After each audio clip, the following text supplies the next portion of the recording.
everyone, welcome to my channel and welcome back to another video. Do you want to say hello? Oh, yeah. Yeah, you can sit in Mummy's lap. No. Come on then. Yeah. Cheese! It's not a picture, it's a video. Can you say video? Video. Video, all about you. Santa. That is Santa, you're right. Hey everyone, welcome back to my channel and welcome back to another video. And as you can probably tell from that lovely introduction, this video is all about George and how he's getting on with his development and all his appointments that have been going on over the last couple of months. I think the last time I filmed one of these was back in July, so almost 6 months ago, and a lot has changed since then. So I know a lot of you have children similar to George that may be a little bit behind in terms of development, and so I thought it'd be nice to just do a little bit of an update and just see effectively how he's changed over the last couple of months. Thank you. So if you did enjoy this video, please give it a big thumbs up. Please subscribe to my channel. I would love to have you as a viewer. And without further ado, let's get into today's video. Cheers. Cheers. So if you're new to my channel then, this is George. He is my gorgeous little boy who is going to be 4 in April. So that kind of makes him like 3 years and 8 months-ish. And George has a learning delay. You got your super potato. Do you want to show them? Tea party. We're having a tea party. So yeah, George has a learning development delay. Are you copying me? Don't copy me. So, sorry, George has a learning development delay then. So he is very much behind where he actually should be in terms of his age. Now, obviously, all children perform at different levels and different ages, which is perfectly fine. But George, who is quite behind where his peers are or where he should be for his age, it just means that he needs a little bit of extra support and assistance when it comes to his learning and his development skills. So we have got a mixture of healthcare professionals involved from, from like an NHS point of view, from a nursery point of view, and they're all really, really hands-on and involved in with working with us to try and make, not make him, but like help improve his development over time to perhaps get him where he needs to be, or at least at a place where he is at least making improvement for him, for himself, and for his sort of level. I have made a bit of a long list of things that we need to talk about, or that I wanted to talk about with you. So George really struggles then with his speech and his language, and then communication of getting that speech and language across to us, or for us being able to get the speech across to him in a way that he understands. Over the last, I don't know, maybe like 4 months-ish, he has dramatically improved. He is saying multiple words. He is even saying some sentences for him, for things that he wants or is interested in. So it's usually he's got to have an interest in something to be able to actually talk about it, if that makes sense. His vocabulary has gone up massively. We used to be like a small handful of words, and now I probably couldn't even count how many words he says, because there are that many. And it really did just come out of nowhere. You know, he was 3.5 and he still wasn't really talking. Yeah. He was 3.5 and he still wasn't really talking. And, you know, we was really panicking, like he was going to school in a year's time, and we just didn't feel like he was ready at all.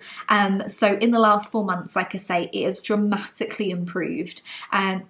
Still not where it should be, still not where the healthcare professionals are happy. Not they're not happy with, but they would prefer it to be a lot more advanced for someone his age, or that's what they would want to see. So that is still our main area and focus point that we're working on, is his speech, language and communication. We are still under this speech and language therapist.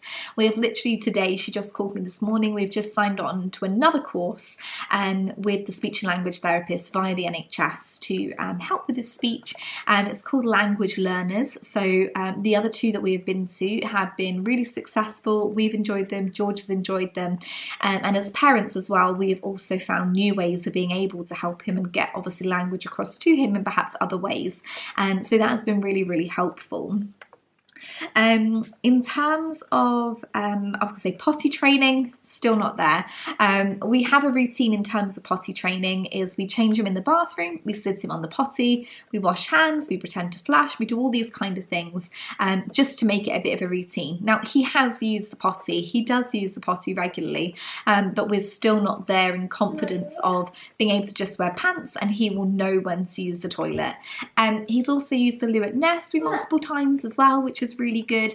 But you know, as all his doctors and healthcare professionals have said, when he is ready to use the toilet, he will. And there's no point pushing it or rushing it if he is not ready to, because it'll probably just make it more difficult for everyone or a more stressful experience for him. And I'm sure as the language and communication also comes across, you know, other things will also follow, such as potty training. So speaking of nursery then, George absolutely loves nursery. We love the nursery he's at. The staff are amazing with him. They're so involved as well with his development and helping him want to improve as well. And there are so many people at the nursery that are really helping or assisting with that development and improvement really. He's also made friends, which is a huge thing for us because George is very much someone that likes to be by himself or play on his own terms. Yes, darling? Oh, thank you. So you're welcome. So to hear that he has got a friend that he's really, really close with, it just melts my heart. His name is Alfred, and his mum actually wrote to me. She wrote me a little letter that I got given in the car park the other day at drop off outside nursery, and she asked if we'd like to meet up outside of nursery hours so that George and Alfred can play. So I'm really looking forward to that. I think we're going to get that booked in over the next couple of weeks. Chocolate coins, of course. So yeah, he's really looking forward to that, and I think it'll be nice to see them playing outside of nursery as well. Nursery really good then, like I say, with his development. They're sort of like the main, I don't know if they're like the main focus point of trying to get help from other places, or if they're like the, if they try and get help from everywhere else, if that makes sense. Like nursery, like the base point.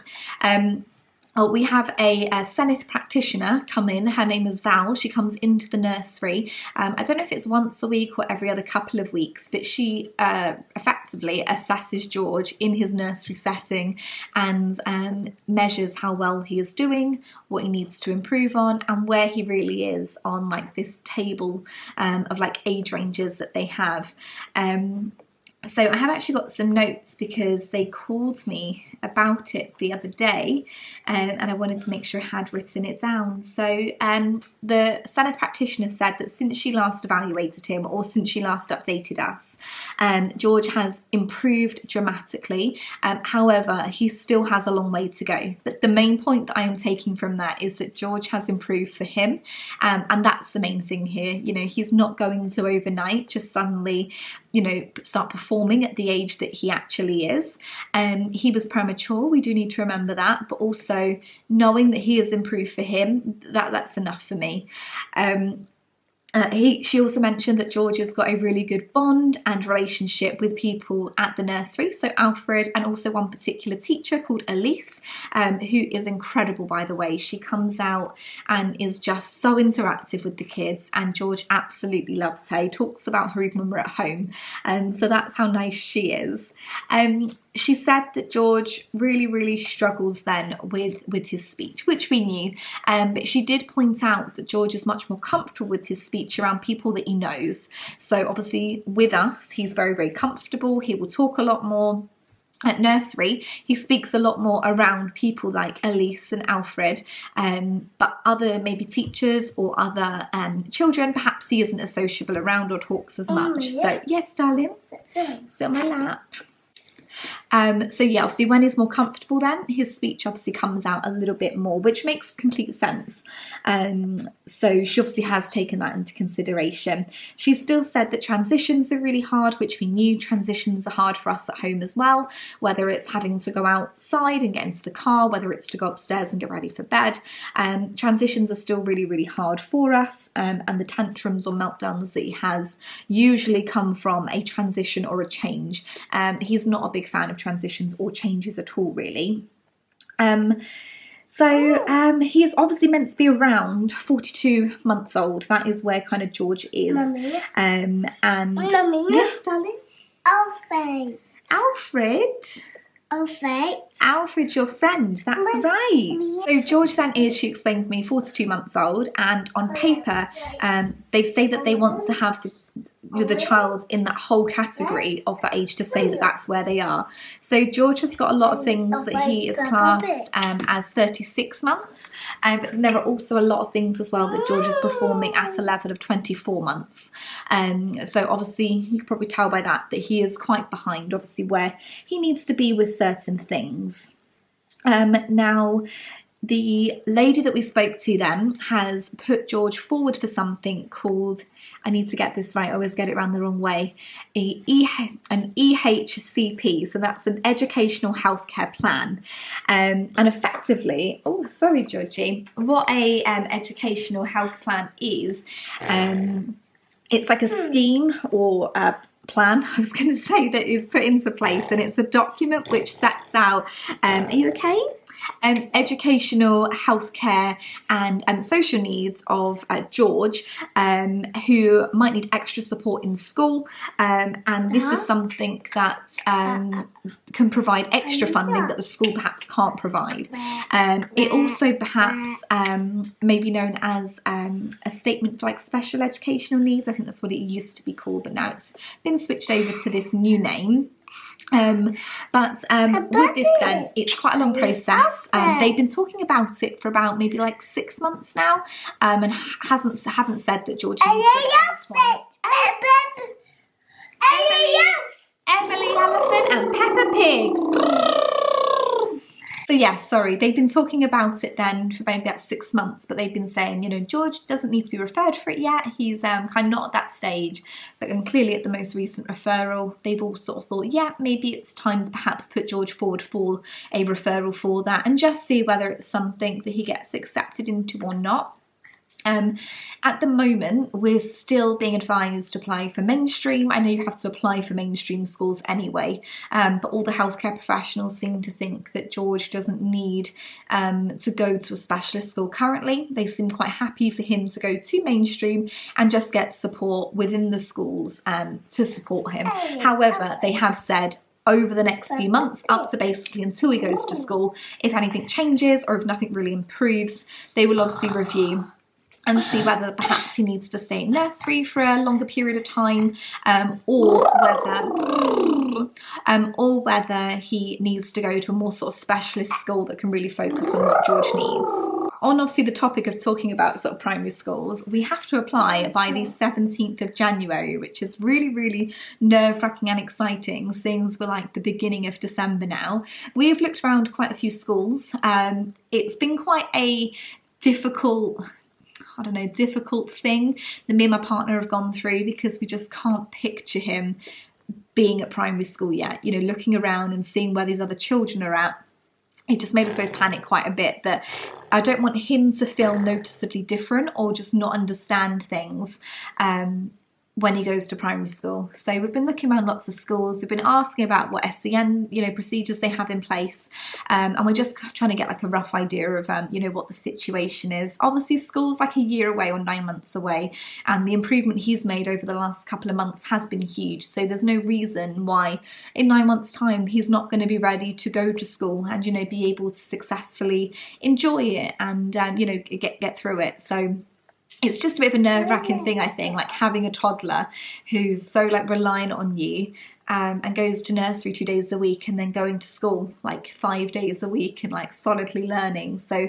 I think it's more of a shock thing that I'm sure all parents go through, that their children are going to be going to school and leaving them. But you know, I'm then going to be introducing another little one into the world, because I don't know if you might not watch my other videos, you might have stumbled across this if your child has got development and delays as well, but I am actually pregnant at the moment. I'm coming up to 17 weeks pregnant. I was going to just say a bit like George doesn't really understand what being pregnant is.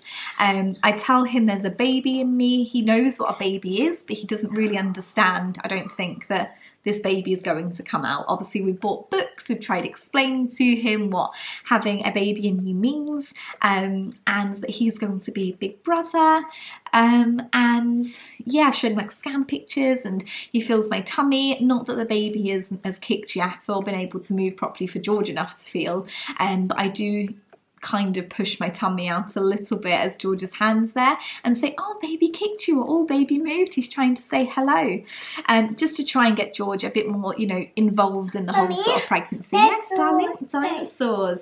He's still obsessed with dinosaurs, yes. So yeah, we've tried explaining it could be a boy or a girl. Yes, darling.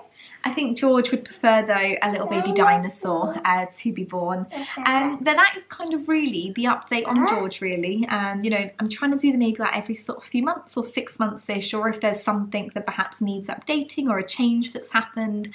Really the main change this time was obviously applying for schools and having that educational healthcare plan in place as well, because if he does get approved for that, it's really going to help with going to school, having that extra sort of support in place. She also did mention if we get approved for that, people can come to the house and help with his learning at home and that kind of thing as well. So we'll just see. He might improve enough that he doesn't need it.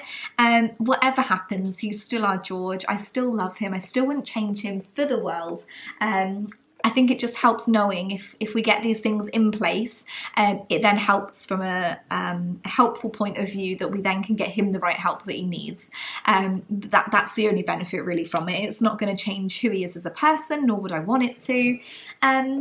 But yeah, that is pretty much it. So that is where I'm going to end today's video. If you did enjoy it, please give that video a big thumbs up. Please subscribe to my channel. Like I said earlier, I will link all of our other videos down below about George's development if you want to go and check those out. And I look forward to seeing you in my next video. Take care. Bye.